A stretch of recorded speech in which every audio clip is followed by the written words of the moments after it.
இந்த சிறுவனால் என்ன செய்துவிட முடியும் என்றவர்களுக்கு மத்தியில் உலகக்கோப்பையை வென்று காட்டியவர் தான் மகேந்திர சிங் தோனி அவர்கள். தோனியிடம் கேட்கிறார்கள் ஒரு போட்டியின் முடிவில், என்ன நீங்க தோல்வியடைந்தா கூட சிரித்துவிட்டே செல்கிறீர்கள், சரி ஜெயித்தால் கொண்டாடுவீங்கன்னு பார்த்தா அப்பவும் அதே சிரிப்பை மட்டும் பார்க்க முடிகிறது என்றதும் தோனி கூறினார், இந்த போட்டியின் இறுதி ஓவரில் இறுதி பந்தில் சிக்ஸர் விழுமா இல்லை விக்கெட் விழுமா என்ற கவலை எனக்கு இல்லை, முடிவு எப்படி வரும் என்ற பதக்கம் எனக்கு இல்லை, நான் மருத்துவரோ மளிகைக்காரரோ இல்லை, இந்த உலகத்தில் எனக்கு பிடித்த நான் ரசித்த கிரிக்கெட் போட்டியினை விளையாடுகிறேன். தரப்பட்டிருக்கக்கூடிய தலைமை பதவியின் மூலமாக வெற்றிக்காக எந்த வீரரையோ கஷ்டப்படுத்தவோ காயப்படுத்தவோ நான் ஒருபோதும் எண்ணியதில்லை.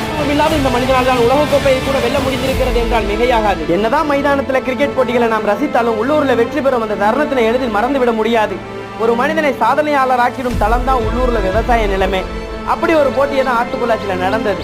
அந்த போட்டியினுடைய வெற்றி பெற்ற தருணம் ரொம்ப சுவாரஸ்யமாக அமைந்தது.